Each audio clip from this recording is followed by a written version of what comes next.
So,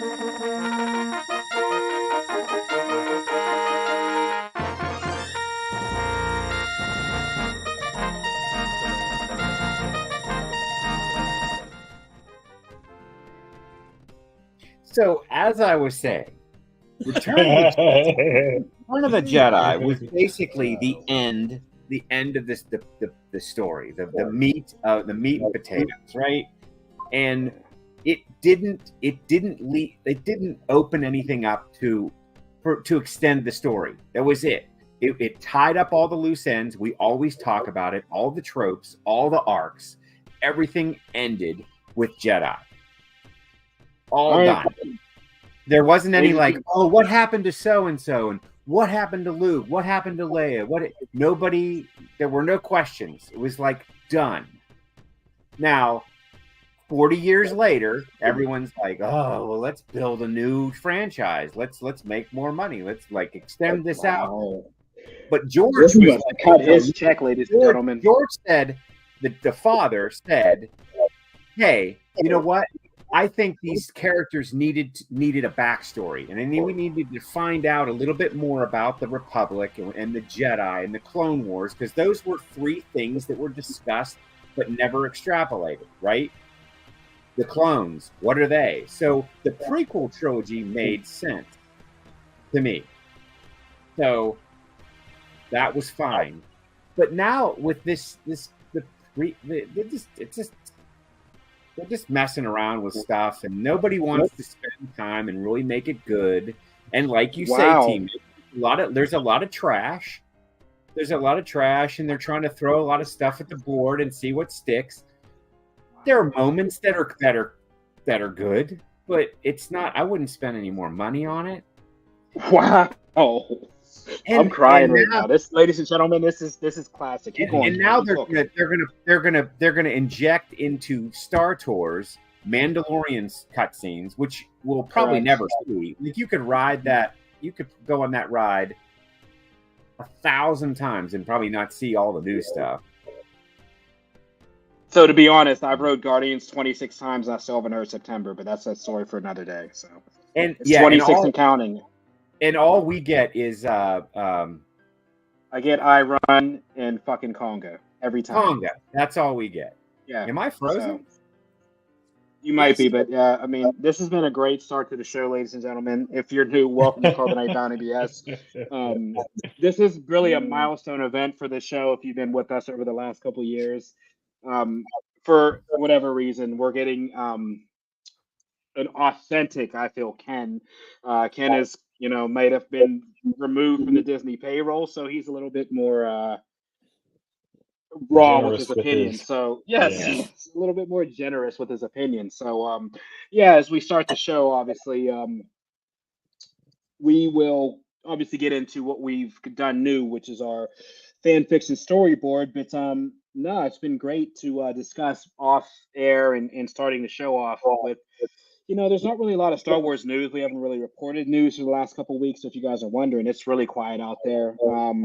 If you guys haven't known, there's been leaks for the Mandalorian and Grogu movie, but everything's pretty much close to chest. That Star Wars Outlaws game came out, and we know Skeleton Crew's slated for the winter schedule. So Ken was just kind of giving his unapologetic, I guess, review of kind of these leaks that, obviously we know with, it was in Vanity Fair that Daisy Ridley has been given a couple scripts for the next trilogy, whether it be 10, 11, 12, or maybe just 10. But, Ken's just kind of feeling a certain mood that maybe he's not on board with Star Wars. So I'm loving him cook. I will let him cook today. I'm glad that we're getting an authentic Ken, because I knew that maybe the money they pulled the purse strings back on Ken, or they must have rejected it. My subscription has been revoked. Maybe. Nothing happens to you down there. You Disney Plus for 5 minutes. Yeah. He must have got timed out of Disney Plus or something. So it's cool. But before we move any further into the show, and if Ken wants to cook some more, that's fine, as we're going to keep developing our storyboard. If you're new to us, let's let you guys and do some housekeeping know where to find us at. So DP, take over. Nerdcyclopedia.com, people, where you find all your favorite social media platform at Nerdcyclopedia. We're on Twitter, Facebook, Instagram, and also on TikTok, ? So you will find our links there. So make sure that you follow us, all on all our social media platforms. Listen to us on iHeartRadio, TuneIn, Spotify, Apple Podcasts, Google Play, Odyssey, anywhere that you listen to your favorite podcast. Guess what? We're there. If you're watching us on YouTube, thank you. Smash that subscribe button. Also hit that notification button so anytime that we're on, you know that we're on. If you're watching us on Facebook, thank you as well. We're at Nerdcyclopedia, so make sure that you go to our page on the Nerdcyclopedia Facebook page so you can actually, see this live. And finally, make sure you drop us a line, drop us an email. We're nerdcyclopediafeedback@gmail.com. It's free to send us some email. One of the last free things that you see online. Oh yeah. So far. Oh, Ken's back. There he is. Made it quick. He was frozen. No, he's not frozen anymore.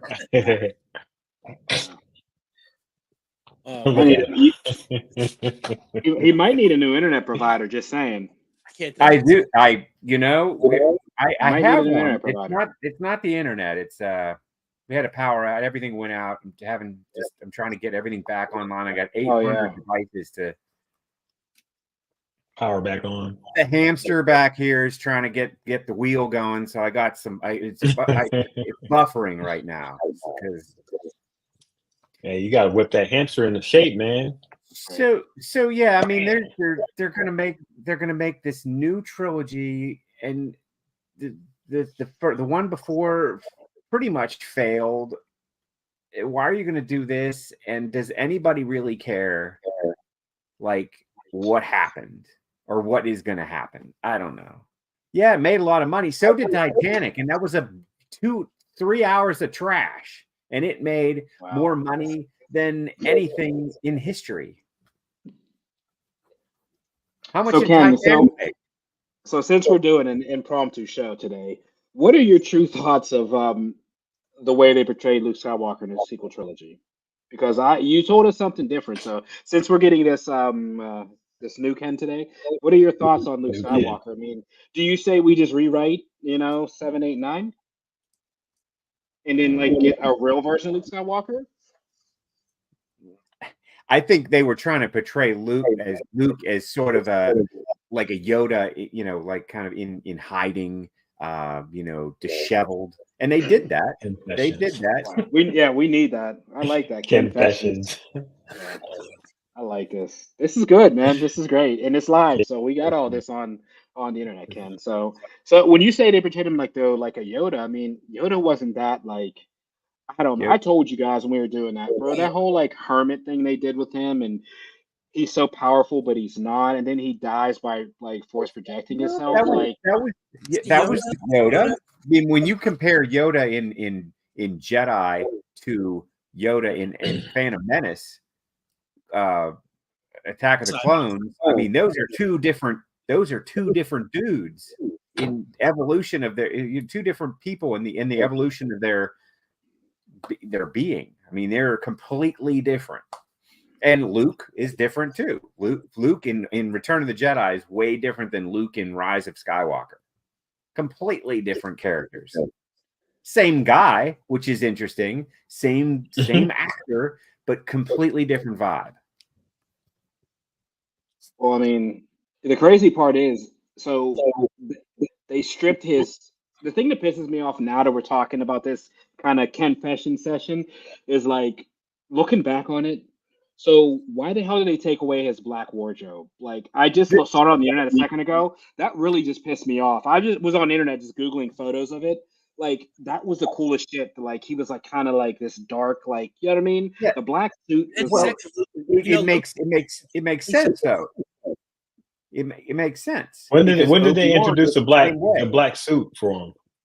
Yeah, they was Return of the Jedi, Luke, man. Away Kenobi's thing, and they made him. Oh, was he in black? Return of the Jedi?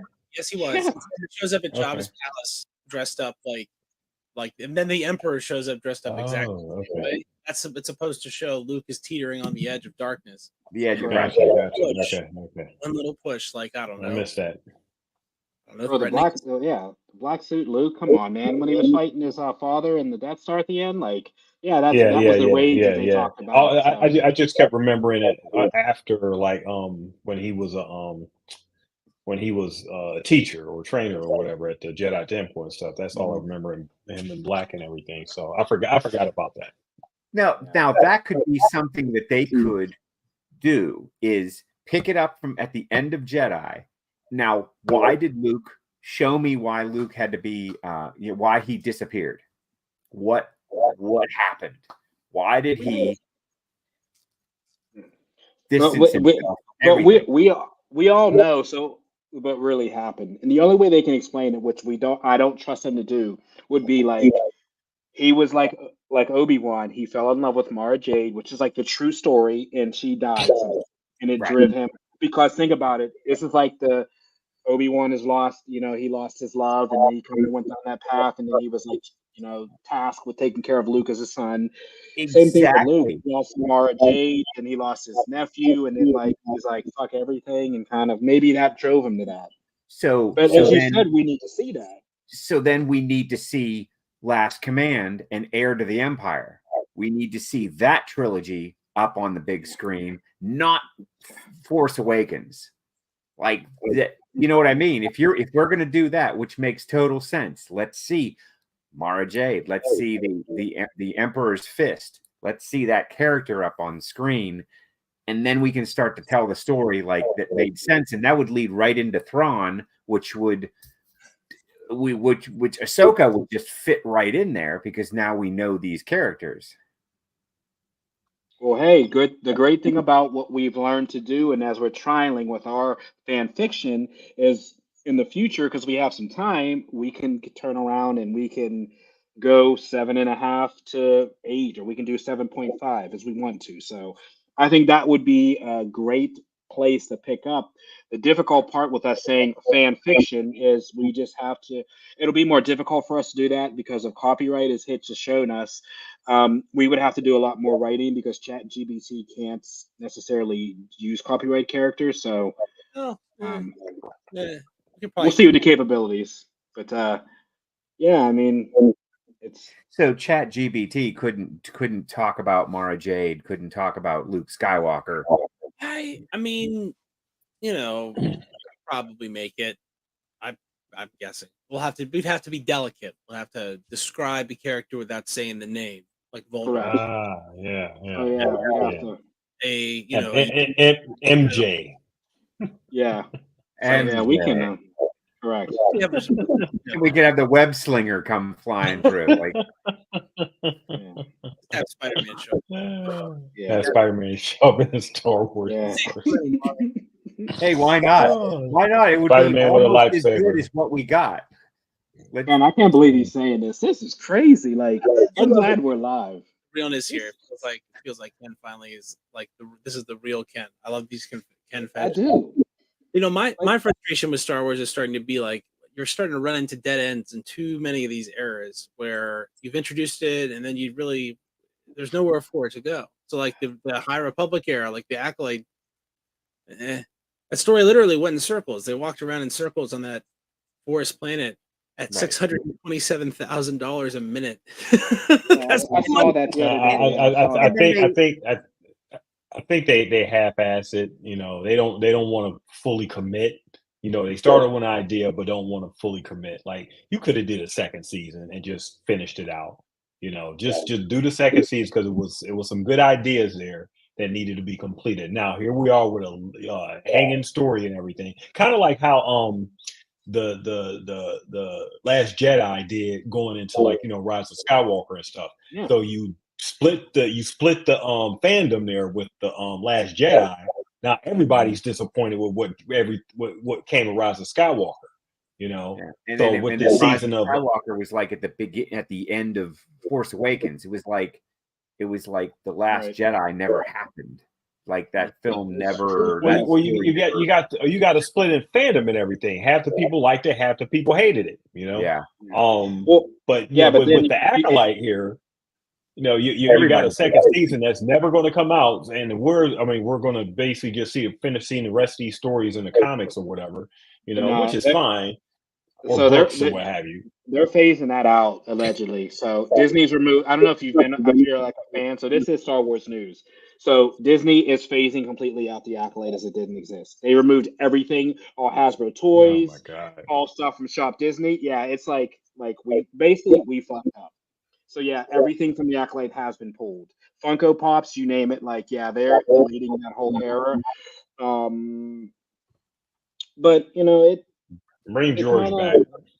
Bring George It's back. just, it was just one of those things, Bring Brett. They George gave her back. too much, and then the alleged thing, which is very, very, very More much Jar Jar. rumor, but they gave this goddamn lady a budget so big, they had a budget of Keanu Reeves, who was supposed to play Master Saul and didn't like her idea in the script and turned it down. So Keanu Reeves was supposed to be Saul in this story. Mm. So as we've been deep faking the Keanu Reeves stuff in Star Wars, brother, I thought he should be Darth Revan. I don't believe it. I don't believe that. From John Wick to this, no. Mm-mm. I was thinking more He Nero. I was thinking more Neo, like he wouldn't sign Matrix on to era. this. That's why the wire work and stuff. And then they had his friend on the show as well. So she was like lobbying to get him on it, but he didn't like the direction of the director and he didn't like the story. So But here's no. my thing, right? Recasting that part doesn't make there be more plot, which is what Right. was necessary, was for there to be more plot. So they didn't, like, Keanu Reeves isn't going to do more with the exact same amount of material. Right. It's not like he's going to stretch it out or fill in those wandering around a literal forest scenes. Yeah, could you imagine paying him just to walk around? He that's why he said he'd be pissed. He probably read him was like, yeah, I'm retired. Mm-hmm. I still think there's a good story here, and it's not like I like the interesting perspective. There's good stuff about it, but like, it's just not executed correctly. It's just the case, and when that happens, I'm just sure that we're not going to get any more of that senator.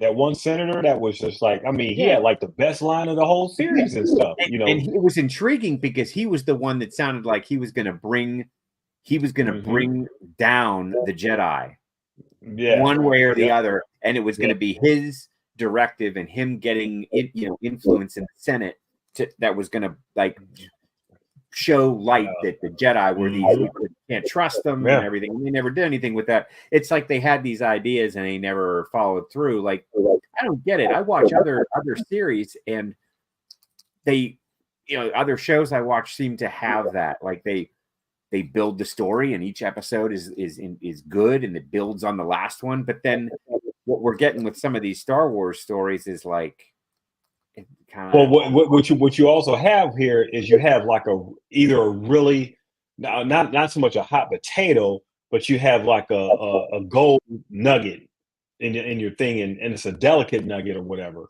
They really want to be so careful not to, I guess, break it. That they make all these decisions and it ends up being like, okay, well, we don't know how to deal with this. This delicate nugget, you know what I'm saying? But it's still the goal to them.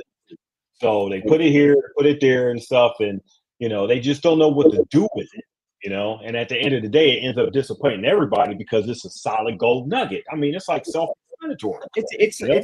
It's like if you inherit a business, like if you inherit I don't know, let's say a beauty salon and you've got 10 of the best stylists in the entire city and people are clamoring for appointments and someone just gives you the keys. All you have to do is open up the door and turn the lights on every day. At the end of the day, turn the lights off and lock the door in that order. That's all you have to do. That's all you got to do. You go in and you change the phone number so no one can call the place anymore, and you change the web address so no one can make online appointments. Start changing light bulbs and stuff. Start painting stuff. No, we didn't ask you to do any of that. Just turn the light on. Leave it open and then shut it down when the day is done. Right. It's going to run. It's going to run itself. That's like what the Star Wars story was. It was like this perfect thing that you had all these characters and you knew there was plenty of written material that had already been accepted by fans. Team Mitch, all the books that were written, all the expanded universe stuff, all the stuff from the in I guess the modern era, the Dark Horse publication stories that were put out, were all accepted by the fans. You could have taken you could have taken the Chewbacca series, which is only, how many was it? It was only eight issues. What would that turn into for a TV show or a movie? It might be a decent series. You take that comic, turn it into live action, dude.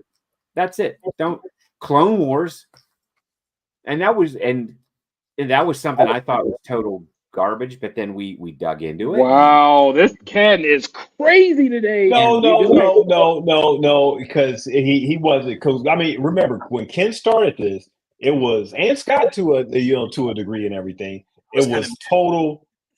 Yeah, it was on screen, movie stuff and nothing else. And nothing else. And then we got the Clone Wars kind of opened up my thinking a little bit. I was like, okay, I get it. I see how this fits. I see how this story fits.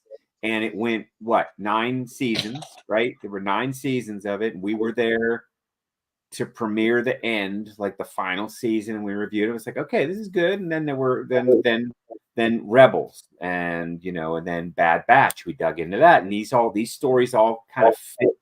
Although some of it felt like a square peg round hole to me. Like they were just, they were using a blunt instrument to jam the story into the timeline because it wasn't really there when we had a timeline.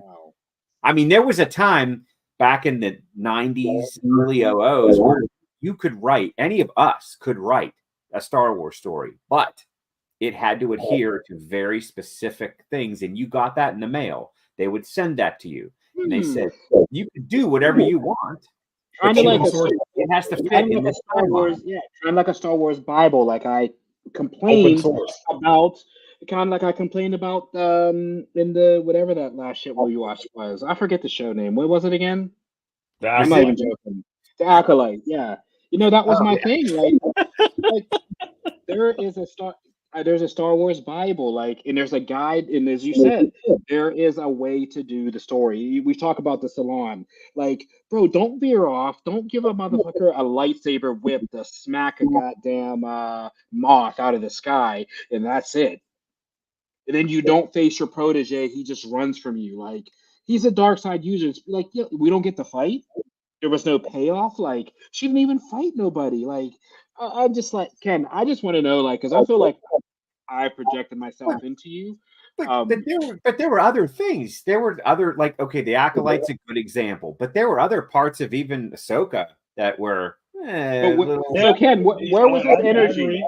Where was this energy though? When I was thinking I'm the outcast, maybe I'm being too harsh. No, you weren't. I don't think you were ever like the outcast and out there hating everything.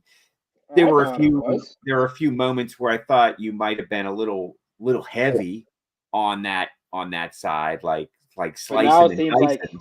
But it seems like your lightsabers, your kyber crystal is bleeding in your hand a little bit there. I see your hand. That's the new energy that's coming. You're gonna with our fan fiction, we're all gonna get to play out our own little. Speaking of which, let's get to our fan fiction, man.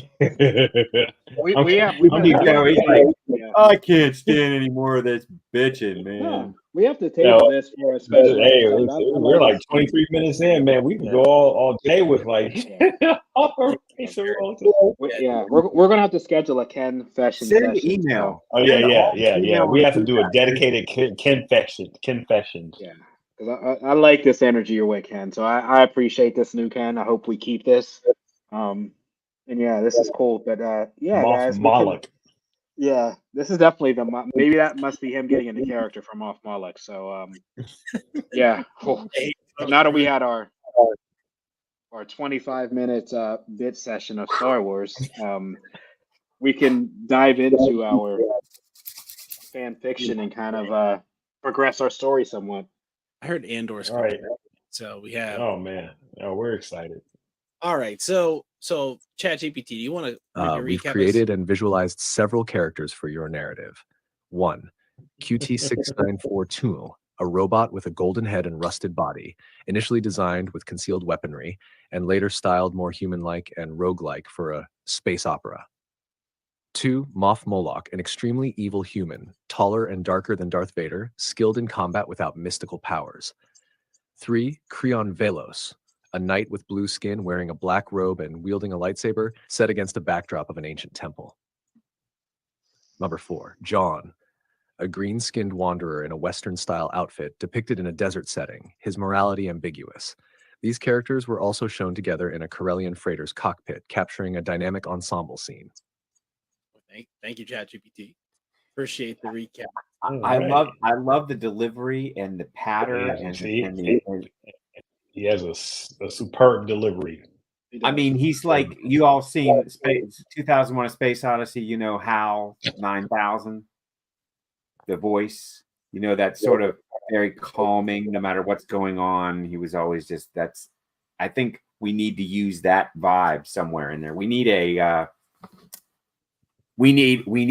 AI companion in this story is what I'm getting at. We need like the computer talks to us, or talks to our main characters, and it's sort of what was the K droid and Andor, the K, what was his name? K50, K50, what was his name? Yeah. That in Rogue One, yeah. K2SO. Yeah, K2SO. Voiced by Alan Tudyk. Yeah, Leaf on the Wind, right? I guess we got a Firefly treatment for Acolyte, so that's the time. So the next thing we probably want to do is talk about Era, and I think we were discussing, this is where we kind of ended off last week, was discussing when and where we wanted to set this up. And I think we were talking about something post Order 66 to make Huron like rare, his Jedi adherence a rare thing. Right.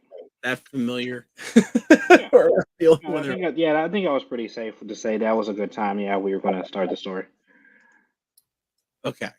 So it's after Order 66. So that gives us the original trilogy era, the Mandoverse, and it gives us the sequel trilogy era. And if we feel saucy, it does also give us the far future. So where does everybody feel this sort of story belongs? If we're talking about these characters that we've set up, a couple of them don't really believe in the Force at all. We have John, who's ambiguous. We don't know much. John seems Forcey to me. This seems like a Forcey character. And we have Huron, who's this blue alien that could be 1 billion years old. We really want to make him really, really old to do that. So what do you guys think? Where would you like to play, T Mitch? What is your first thought?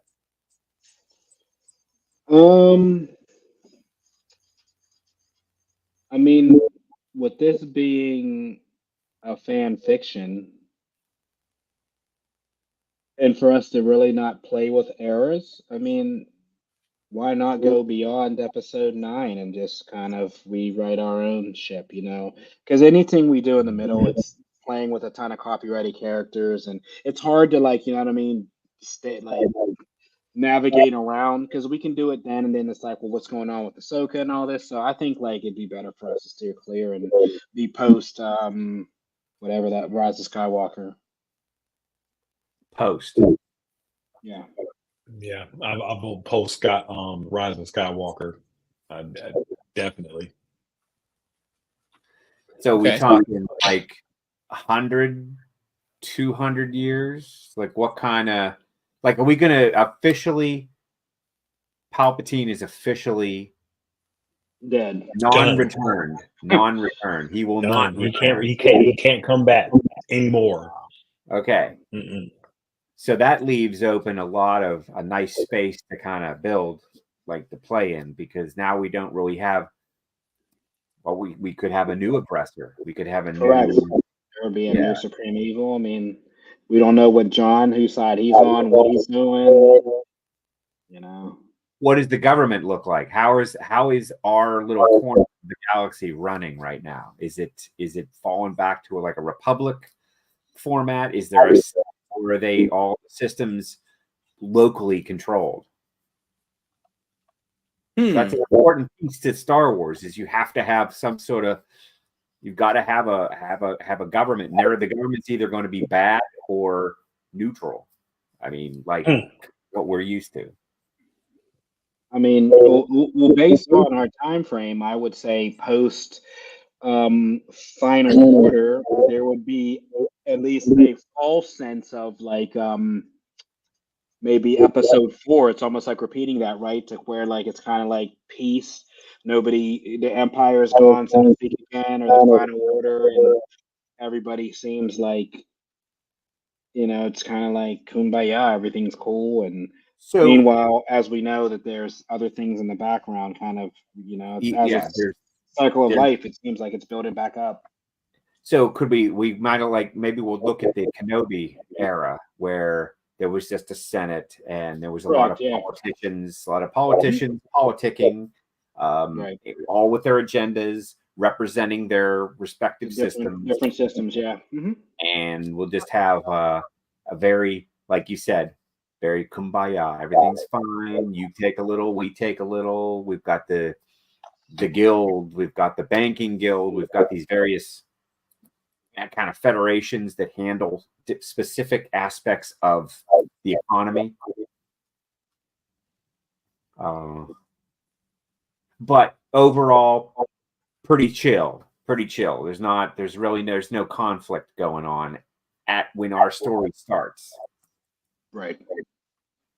So there's a lot of outward harmony, and the politicians should be talking about peace and talking about, the better, like the greater good, and using that language even though they're talking about their own ambition, right? So it's like almost like a broken democracy where people can't say the things they really mean because they have to keep up this veneer. Keep up a positive, yeah. Is that kind of what you're thinking? Yeah, I think that all the different, like the interests you're talking about, the trade guilds, the idea that things aren't just like, there's things that just don't make a lot of sense that happen and can't really be explained. Like a monopoly on shipbuilding. Like, who has that and why do they have it? And well, that's just how it is, right? And this is the far-flung future. So we know that there's not a Palpatinian puppet master that's doing this to the government. It's kind of just happening on its own. Right.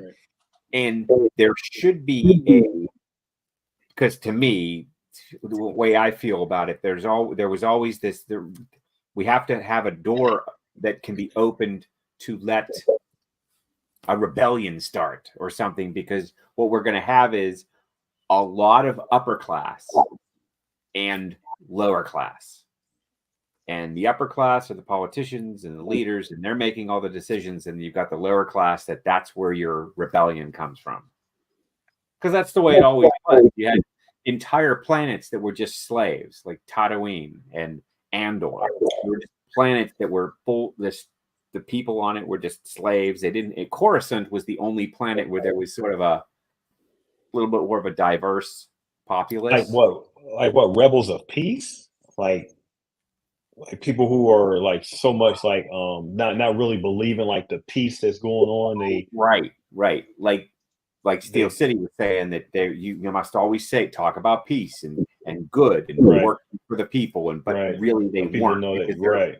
At the end of the day, they're politicians, and no politician can be trusted ever. Mm-hmm. I like that idea. Yeah, so that's like a opposite side of the same coin, in a way, Mm-hmm. So who represents the good? Because I think we're onto something about these interest groups, like the Shipbuilding Guild, Trade Federation, the capital, the money. So so what does represent, the moral good here? Is it a rebellion, so to speak? A is it smugglers who are going around the monopolies? Mm-hmm. Like where do we where what like you said, a window into opposition to a Weimar Galactic Republic. Mm-hmm. I like you said smugglers because I was thinking Calrissians, like an entire civilization of that level of charismatic. Boy, I can trust this guy. Attitude, like it's a race of people like the Mandalorians that just you.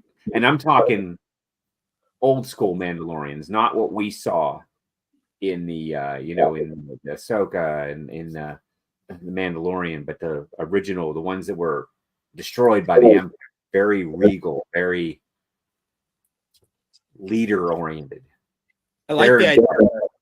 I like your idea that this is like a band of smugglers or a powerful like smuggler family, and they're named the Calrissians. I like the idea that like that's a byword for smuggler. You know what I mean? Right. Like, Yeah. like someone that and it should have specific Lando-esque connotations. Like these should be like, well, these Calrissians, they talk a big game, and Right. you never really know if they're if they're gonna come through or not because they're Calrissians. It's just it's just what they do. It's like their whole point of them Okay, existing. and that sort of ties into like the end of Rise of Skywalker because didn't we get introduced to more of his family there? Yeah. Right. So maybe. Allegedly. Well, let's just say that was that. This is our own story and everything, so we can make it up as Right. we go.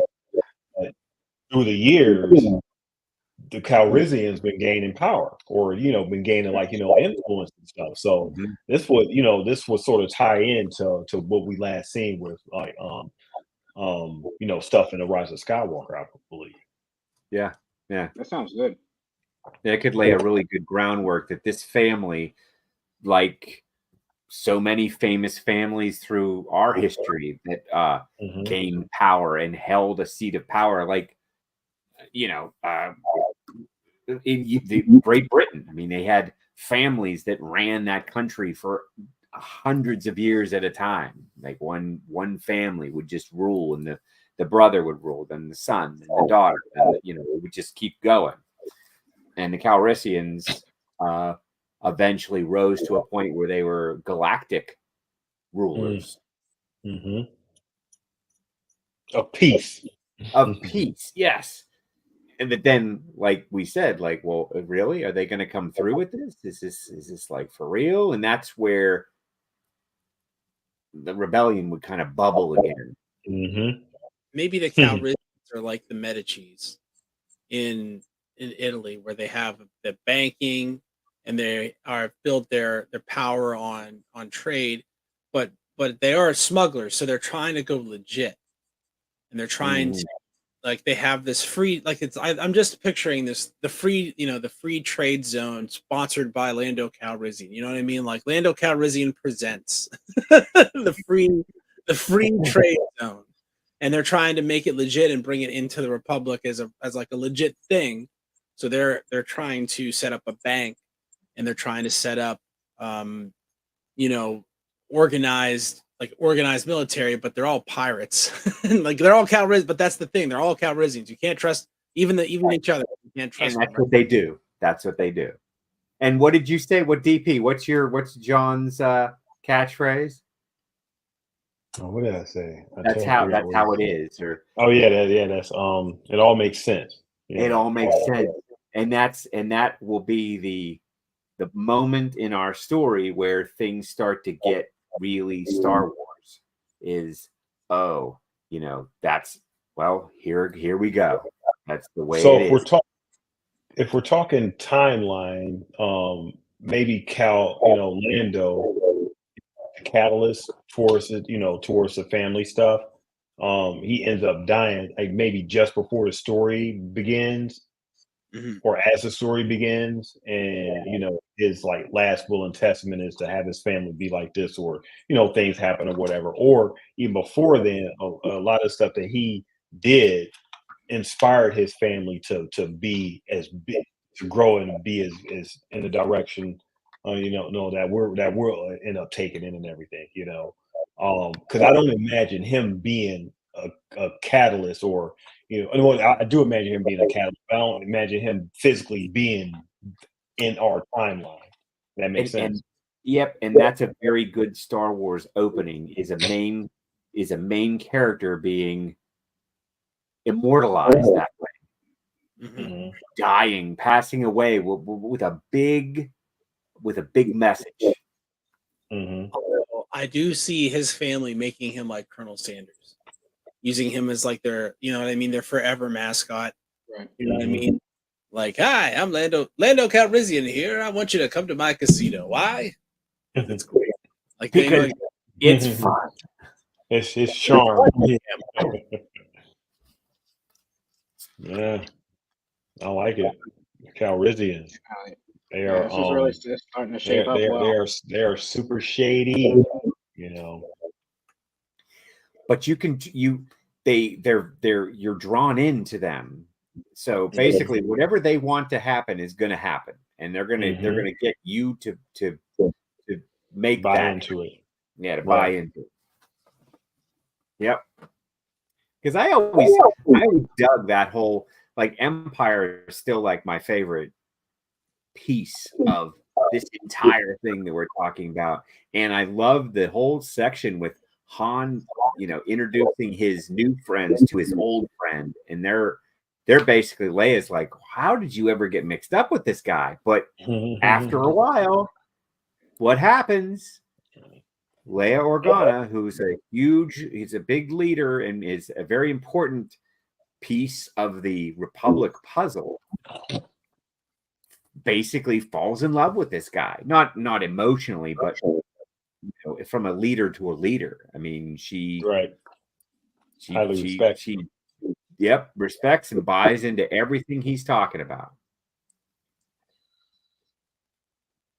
I'm liking this. So are we gonna? So the current head of the guild, we're saying is Lando's daughter. Is that what we're saying, or is it more like? Well, how far along on the timeline are we? Yeah, how far do we want to go? So if this is, she was, I'm guessing, early 20s in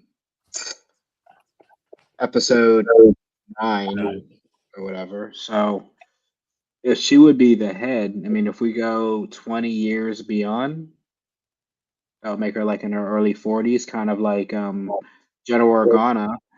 That would give her 20 years to kind of build up her ranks and, to start like kind of like the Pikes creating her, her rule, or, like they had the Crimson Dawn or whatever, like she's creating kind of her legion. So we can go 20, we can go 30 in the 50s. She's still, I mean, this is a space story, so people in their 50s are still pretty active and still able to get around. I mean, well, that's why I'm thinking we might need to be further than 20 years out from the end of right. Orlando. So maybe with his like enormous wealth. So what would be great then? So if we just take it and maybe say 75 or even maybe in 100, this would be like the great grandson of they would have, like, I can picture inside almost like a Jabba type. They have like a statue of Lando with the cape, like a bronze statue of him. Almost like the statues on Coruscant of the Empire. Correct. Right? Yes. Like a statue of, like, Lando, the great, we have to call out to the, like, that's one thing you want to keep a Star Wars fan involved. You got to make sure there's stuff that connects. There's got to be things that and don't just drop stuff in for the sake of dropping it in. Like, make it a thing. Like, we want you to see this, and this is why, and we're calling out the Coruscant era. Okay, so where are they? Where are they? Are they in the gas mines of Bespin? Or is that where maybe we're building this? Or nah, we don't want to make him like we don't want to make them tyrants. They're pirates, and they're self-interested, and they're money hungry maybe, but they're not like slave drivers, and I don't think Lando, after seeing Kessel, would want to do that. Like, it just wouldn't appeal to him, I think, to do those things. I think he would be more like, you know, he's going to run a crooked game, but he's not going to run not like, he might rob you, but he's not going to shoot you. You know what I mean? Like, yeah, that makes sense. Yeah, but they will, draw a tough deal and maybe do like Good maybe tagline. Keep that. Put that in GBT. I'm not gonna rob. I'm gonna rob you, but I'm not gonna shoot you. But you also got some family members who are struggling with, like, the legacy of Lando and everything. Some are like, okay, well, why we have to go this direction? And then you got some that are like, well, maybe we could go a little further, get a little bit more, whereas Lando wasn't, will rob but not kill you. Maybe some of his, grandchildren are just like, well, maybe we should take that step. Right. Maybe we should start killing people. And then, you got the family conflict and everything. Well, Lando wouldn't like that. Lando was granddad wouldn't approve of, something like that or what have you, maybe something to that effect and everything. Because it gives a little bit of conflict within the family, You know what this story is very resemblant of? And now that we talk about this and I'm like closing my eyes and kind of playing this in our head, you see this exact story also in a lot of Asian kung fu stories, right? Like we see that when you see Generations and these samurai stories. I think we just seen it in what series did I watch? There was a series on TV. We kind of saw it as well if you watched the John Wick series on Peacock. The whatever it was called. The Continental. Continental, yeah, kind of like, you remember when the black family, kind of like how the generational. It's, you see this in a lot of stories from the Far East. That how the generations change and some adhere, some don't. We see. I mean, most Bruce Lee, most kung fu flicks had that. Blue Eyed Samurai, Shogun, yeah. And it all inevitably results in conflict. Like the house breaks. Yes. And then the people, like the lower class, are like, wow, I'm getting out of here. And they half of them either join the whatever half of the house they think is going to rise up out of the dust, and the other half like just skates. Like they're just hanging back until they see what happens. So are we doing this as like, the Calrissians are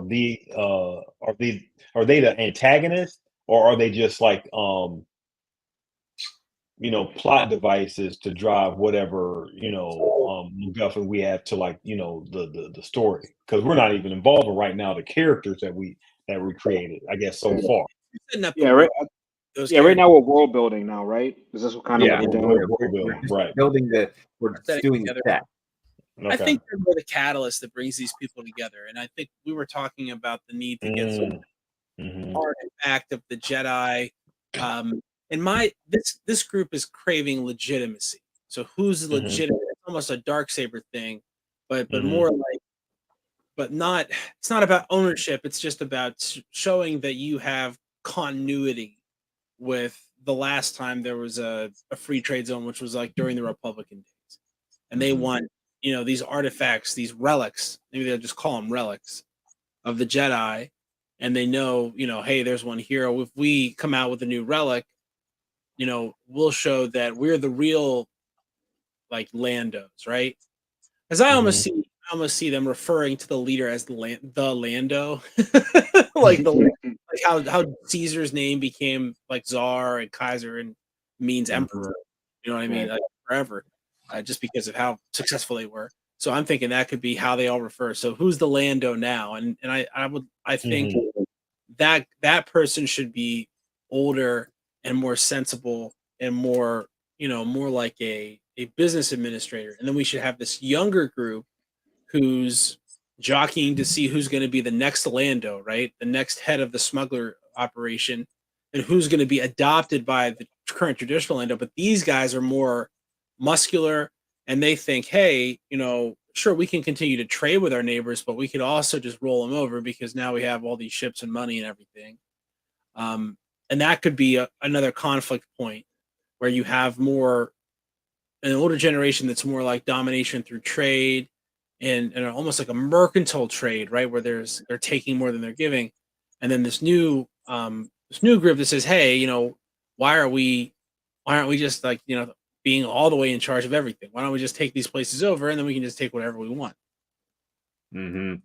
So that's interesting. So I think what we're describing now is sort of building our opening scroll, because we've got to have an opening scroll, and it's going to start with that Palpatine is dead.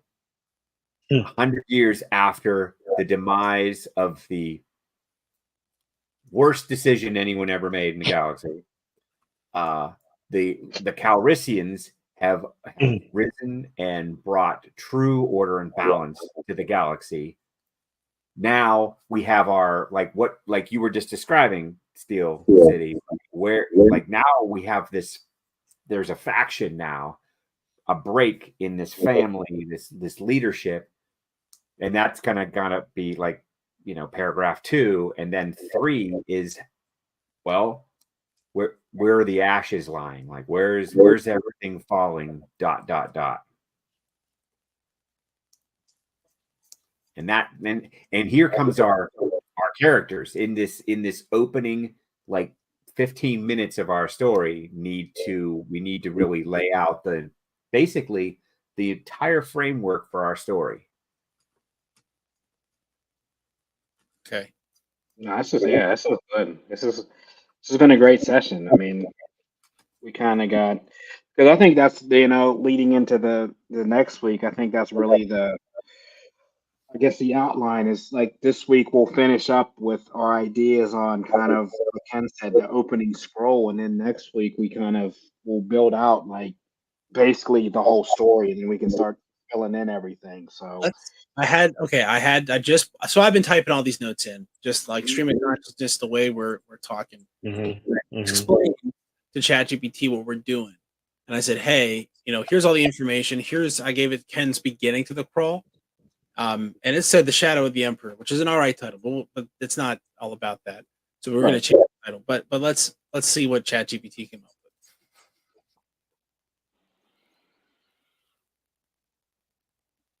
Sorry, here's a draft for your opening crawl. Episode X. The Shadow of the Emperor. Palpatine has been dead for 100 years. The galaxy once held in his iron grip now enjoys a fragile peace. The New Republic governs with a semblance of harmony, but beneath the surface, fissures are beginning to appear. Interest groups, shipbuilding guilds, and trade federations vie for power, exploiting the ever-widening gap between the wealthy elite and the impoverished masses. Politicians, once seen as protectors of the people, are now viewed with suspicion, their loyalty swayed by credits and influence. In this unstable galaxy, the Calrissian Guild, a coalition of smugglers and outlaws, has risen to power. Founded by the legendary Lando Calrissian, the Guild now stands on the brink of legitimacy, their influence spreading like wildfire through the galaxy's underworld. But all is not well within the Guild. As they expand their operations and establish banks, a new faction emerges, hungry for power and willing to take it by force. The traditionalists, led by the Lando, cling to Lando's original creed. I'm going to rob you, but I'm not going to shoot you. Now, as the galactic winds shift, the Calrissian Guild faces its greatest challenge yet, a battle for its very soul. This crawl sets up the post-Palpatine galaxy, the rise of the Calrissian Guild, and the internal conflict that will drive your story. It's a good starting spot. That's a great starting spot. Oh my goodness. Now, see, ChatGPT. that I would watch. I would watch that. Oh man. I would watch that, especially if it continued with a very specific storyline and didn't like jump all over the place. And we don't need to go back and see anything. We don't need to go back and review. We can just move forward. I didn't even hear Jedi in any of the yet, because there can always we can always build that in, but I think we've moved past having to mention Jedi every 5 seconds. I think we've moved beyond that. I'm excited. I can see. Yeah, I will watch that. It all fits together too. Like I will bring all the characters we've created in, and where they're going to fit. I think this is going to be a lot of fun. I kind of can't believe it. I'm excited. I was thinking. So we'll start next week by we'll edit down this and make it more kind of maybe bend it toward the story we think we want to tell now, and then we can talk about how the crawl sets up the first scene, which will be in space somewhere, and feature one or more of the characters we've talked about, and then other stuff will happen that will drive the plot. That will start the plot forward of, that takes place in as part of this background that we've now set up pretty well. Yeah. Excited. Oh yeah. Yeah, we're on to something for sure. Oh man. It's cooking. It's baking. We definitely gotta put all the ingredients together. Yeah, it's sounding good there. ChatGPT. Yeah. What did he name himself? What did we do? Oh, Star Script. Like that. And Ask him what his name is. Look, I started a new chat once we started with character designs, and so that this is not Starscript. This is like Starscript 2. I'll tell it its name is Starscript 2 right now. Okay. That's cool, man. Is Starscript 2. All right. His name is Starscript 2. Now he has a name as well, so seems like we're starting to cook. Yeah, I'm liking this. So next week doing more of it. And you can find all the stuff that we'll get all the pictures up. We'll get all the the provisional story we created first. Maybe we'll put up this crawl just for people. Yeah, let's put that up on the website. Before the next episode next week, and so people can check to see as it progresses. Where can they get all that? Nerdcyclopedia.com, folks. Like that's our website. Your favorite website. Where you put all our crap. Yeah, we just dump the crap. Go to this website. There's no charge. No charge. That's another free aspect of the interwebs. Yeah, whatever you're using, Netscape 3.0, Netscape, Internet Explorer. Start to load. No, this is great, man. Yeah, this is awesome. I like it. I'm enjoying this, and then you guys got some bonus, content from Ken. We'll see if we continue the impressions next week. Make that a standard part of our. We might have to. I mean, if you're gonna be honest like this, man, we got to keep it going. I didn't know where this person's been for the last couple of years, so I'm glad that he peeks out every now and then and gives us a guest appearance. Yeah, that's it. Guest appearance of Ken Questions, but appreciate everybody coming on this week again. If you are live with us, please smash a like on the video or leave us comments. As we said, we have our inbox now, our email, which is totally free. And please give us some feedback, any stories. Maybe you guys created a character that you want us to incorporate. So please send it out there. We'll check the inbox every week, see what we can do to incorporate in the story. And until next week, guys, this is the way. This is the way.